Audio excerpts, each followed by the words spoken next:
최 사장입니다. 이렇게 과도하게 떨릴 거라고 생각도 못했는데 오늘은 어떤 내용에 대한 얘기를 할 거냐면은 좀 편한 얘기를 하려고요. 무엇인가 어떤 정의로운 얘기거나 아니면 뭐 사회 구조에 대한 얘기거나 그런 거 말고 조금 편하게 접근할 수 있는 책에 대한 얘기를 좀 해보려고 합니다. 책이 그림자 같기도 하고 또 원제 같기도 합니다. 왜냐면 계속해서 따라다녀요. 그러면서 저한테 계속해서 얘기를 하죠. 야, 책 읽어야 될 때가 되지 않았나? 책 좀 읽어야지. 내가 취업을 준비하거나 학생이거나 아니면 안정적인 회사를 다니거나 우리는 계속해서 시달립니다. 책을 읽어야 된다는 어떤 의무감이 계속해서 쫓아다니죠. 그래서 그거에 대한 얘기를 좀 해보려고요. 저는 이제 지적 대화를 위한 넓고 얕은 지식이라고 하는 하나의 제목으로 두 가지 활동을 하고 있습니다. 첫 번째는 책을 썼죠. 오늘 이 자리에 서게 된 것도 책 때문인데, 두 번째는 팟캐스트도 진행하고 있습니다. 인터넷 방송인데 모르시는 분들이 많더라고요. 그래서 같은 제목으로 두 가지 활동을 하고 있는데, 많은 강연을 다니면서 책과 관련된 강연들을 하게 됩니다. 일단 지적 대화를 위한 넓고 얕은 지식은 두 권으로 돼 있어요. 그래서 1권은 검정색 허리띠를 하고 있는 책이 있는데 현실 세계에 대해서 다루고 있습니다. 역사, 경제, 정치, 사회, 윤리 5가지 분야를 다루고 있고, 2권은 빨간 허리띠를 하고 있거든요.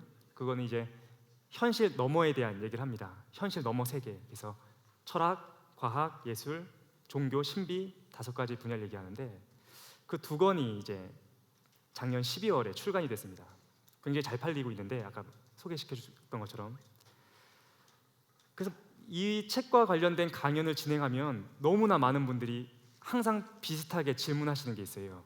그게 뭐냐면은, 도대체 젊은 사람인데 도대체 어떤 책들을 지금까지 읽어왔길래 그 10가지 분야, 역사에서부터 신비에 이르기까지 그 10가지 분야를 그렇게 정리할 수 있었어? 라고 계속해서 공통적으로 물어보십니다. 그때마다 제가 이제 하는 대답이 하나 있어요. 그 대답은 불편한 책을 읽어라 라고 항상 말씀을 드립니다. 그거에 대한 얘기를 좀 해보려고 해요. 도대체 불편한 책을 읽는다는 게 도대체 뭘 의미하는가에 대한 얘기를 지금부터 잠깐 해보려고 합니다.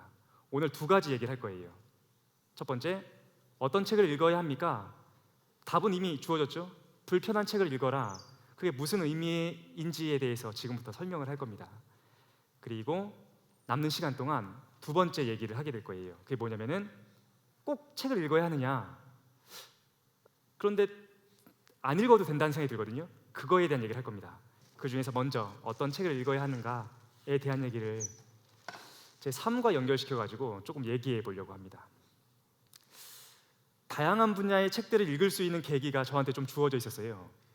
그러니까 저는 겉보기에는 이제 어떤 되게 연약해 보이지 않습니까? 가녀려 보이고 군대도 안 갔다 왔을 것 같은데, 예상외로 이제 군 생활 좀 오래 했습니다. 약 40개월 정도 했어요. 그러니까 장교로 갔다 오게 됐었는데, 저는 대학교를 졸업하자마자 바로 군대에 갔어야 됐습니다. 한 6개월 정도의 공백이 있었고, 그래서 다른 분들은 다 어떠냐면은 취업 준비를 하세요. 내가 3학년이 되고 4학년이 되면 그때부터 영어도 준비해야 되고, 그 다음에 뭐 회사와 관련된 어떤 경영에 대한 지식도 쌓아야 되고, 특정 회사에 대한 정보도 계속해서 해야 되죠. 너무 바쁩니다. 근데 저는 여유로웠어요. 3학년 때, 4학년 때, 그리고 휴학을 한 번 했었는데 약 3년의 기간 동안 뭐 할 게 없는 거예요. 왜냐면은 말씀드렸던 것처럼 군대를 가야 되니까. 그래서 하루 종일 도서관에 있었습니다. 도서관에 아침에 가가지고 5권 정도를 빌릴 수 있잖아요. 그러면 그 도서관 약간 변태 같긴 했었는데, 도서관이 이게 쭉쭉 책들이 꽂혀 있지 않습니까? 그럼 그 사이를 왔다 갔다 하면서 이렇게 손으로 계속 만져봤어요. 표지들 이렇게 만지면서 마음에 드는 책들을 한 5권, 6권 정도를 빌려가지고 그 도서관 창밖에서 노을이 질 때까지 계속해서 주구장창 책만 읽었었던 것 같습니다. 그래서 이제 한 3년 동안 하루에 1권 정도 책을 읽었던 것 같아요. 그래서 뭐 한번 세보진 않았지만 1000권 정도를 읽었을 거라는 생각이 드는데, 그냥 무작정 읽기 시작했습니다. 그럼 어떤 책들을 읽었느냐? 그런 책들을 읽었어요. 자기가 어떤 목표가 분명한 사람은 어쩔 수 없이 책도 자신의 목표와 부합하는 것밖에 읽을 수밖에 없습니다. 다른 것들을 읽을 시간이 없는 거예요. 하지만 저는 목표가 없었죠. 군대가 목표는 아니잖아요. 군과 관련된 책을 다 읽어봤자 소용이 없으니까. 그래서 그런 건 읽을 수 없을 것 같고, 그래서 마음이 가는 책들을 읽기 시작했습니다. 그래서 정말로 그냥 끌리는 책들 뽑아서 읽었는데 어떤 게 마음에 끌렸냐면은 불편한 책들이 마음에 끌리기 시작했어요. 누구나 자기가 알고 있습니다. 좋은 책 좀 추천해줘 라고 하면 추천드릴 수 있는 게 없어요. 왜냐하면 좋은 책이라는 거는 정해져 있는 것이 아니라 자기 스스로가 좀 알고 있다는 생각이 들거든요. 그런데 불편한 책이라는 것도 자기가 압니다. 예를 들어 볼게요. 내가 그리스도교인이다. 내 기독교인이에요. 그럼 어떤 책이 가장 불편할까요? 그렇죠. 불교, 힌두교, 이슬람. 이거는 내가 한 번도 본 적도 없고 어떤 내용인지 잘 모르지만 이미 알고 있습니다. 이건 말도 안 되는 거고 거짓말이고 이게 있을 수가 없는 일이야. 이거는 다 사기꾼이다 라고 생각이 드는 거죠. 그런 책들을 좀 따라다녔어요. 그래서 내가 만약에 불편함을 감수하고 뭘 읽기 시작하느냐, 이제 불교나 힌두교나 이슬람에 대한 책들을 읽기 시작하는 거죠. 그러면 어떨까요?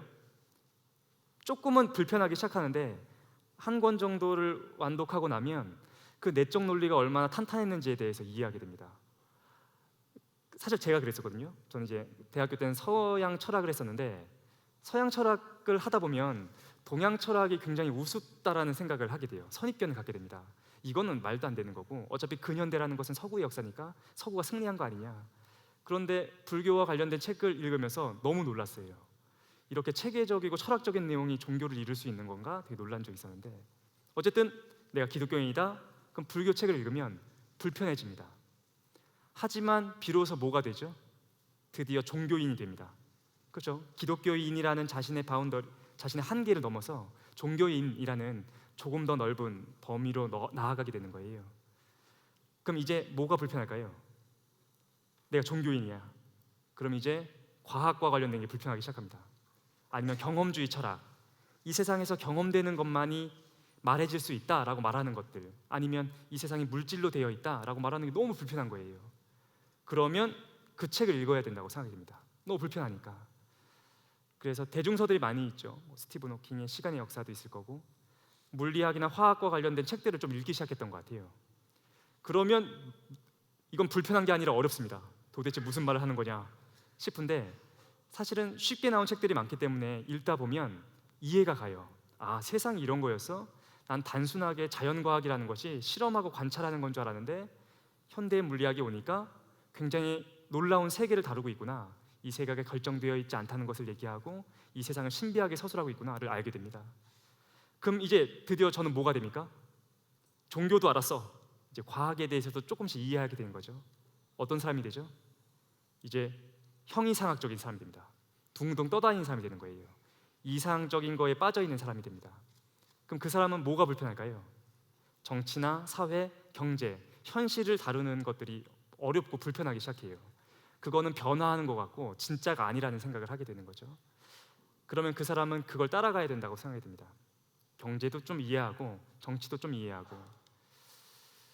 저는 대학교를 다닐 때 대학이 어떤 학생운동이라는 것이 끝난 그런 캠퍼스였어요. 2000년 이후에 다녔기 때문에. 그래서 대학교 내내 당연히 뭐 마르크스와 관련된 책들이나 아니면 사회과학과 관련된 책들은 그건 이미 다 끝난 얘기다라는 생각을 하면서 대학교를 다녔습니다. 전혀 전 몰랐던 거죠. 전혀 내용을 모르지만 어떤 생각을 갖고 있느냐? 그건 아니다라는 생각을 했던 거죠. 대학을 졸업하고 나서야 이제 마르크스에 관련된 책들 아니면 사회과학과 관련된 책들을 읽으면서 그 내적 논리가 얼마나 놀라운가에 대해서 이해하기 시작했습니다. 내가 만약에 그 책이 불편하다면 읽기 시작해야 되는 것 같아요. 그럼 이제 어떤 사람이 됩니까? 사회과학도 읽었어. 종교도 읽고 과학도 읽고 사회과학도 읽었어.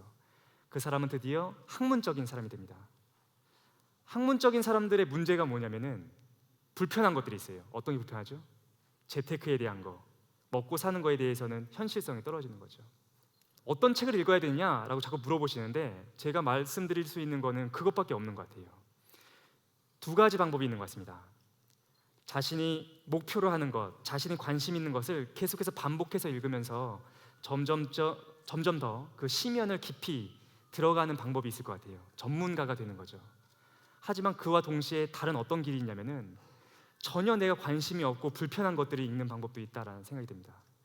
그러면 그 시간 동안에 전문적 지식을 쌓지 못했다라는 단점이 생기지만 어떤 장점이 생기냐면은 많은 것들을 이해할 수 있는 눈이 생기는 것 같아요. 여러 가지 영역들이 어떻게 연결되고 있는지 그런 것들을 좀 이해하게 되는 것 같습니다. 어떤 책을 읽어야 됩니까? 이제 그만 좀 물어보세요. 불편한 책을 좀 읽었으면 좋겠다 라는 생각이 듭니다. 하지만 이건 정답이 아니겠죠. 자신이 원하는 책들을 읽는 가운데 불편한 책을 따라가는 것도 하나의 방법이 되겠다라는 생각을 해봤습니다. 두 번째, 이제 이 얘기를 해야죠. 어떤 책을 읽어야 하나요? 답변했으니까 다음 거는 이거죠. 야, 꼭 불편한 책이든 먹고 살기도 힘들고 각박한 시대에 꼭 책을 꼭 읽어야 되는 건가? 답변은 이거죠. 안 읽어도 되는 것 같다라는 생각이 듭니다. 놀랍죠? 많은 분들이 이제 책을 꼭 읽어라 그리고 평생을 따라다녔던 그 무기였는데 이런 일이 있었어요. 이제 대학이 졸업할 때쯤 돼서 저는 이제 교만하기 시작했습니다. 왜냐면 1000권 정도 읽었잖아요. 3년 동안 1000권 읽었으니까 별로 모르는 게 없다는 생각이 들기 시작하는 거예요. 그 어린 나이에 세상이 어떻게 돌아가는지 알겠고 신문에서 뭘 얘기하는지 알겠고 과학자들이 어떤 얘기를 하는지 알겠는 거예요. 완전 교만했습니다. 근데 저희 누나가 회사원인데 저희 누나를 막 충고했어요. 제가 그 어린 날이 뭐라고 충고하냐면은 누나가 이제 회사 일을 하면서 되게 힘들어했거든요. 그럼 제가 이렇게 충고하는 거죠. 누나가 그렇게 사람들 사이의 관계에서 힘들어하는 이유는 인문학적 토대가 없기 때문이다. 좀 책을 읽고 철학을 읽어가지고 사회적 관계에 대해서 이해하게 되면 사회적 관계가 아무것도 아니라는 걸 이해하게 된다. 막 충고했어요. 그럼 누나가 되게 착했던 것 같아요. 근데 미안해하는 거예요. 미안할 필요가 없는데 동생한테 미안해하고 자기 삶에 대해서 자꾸 미안해하는 거예요. 아, 책을 좀 읽어야지. 그래, 맞아. 얘기하는 거죠. 그리고서 저는 이제 군대를 갔습니다.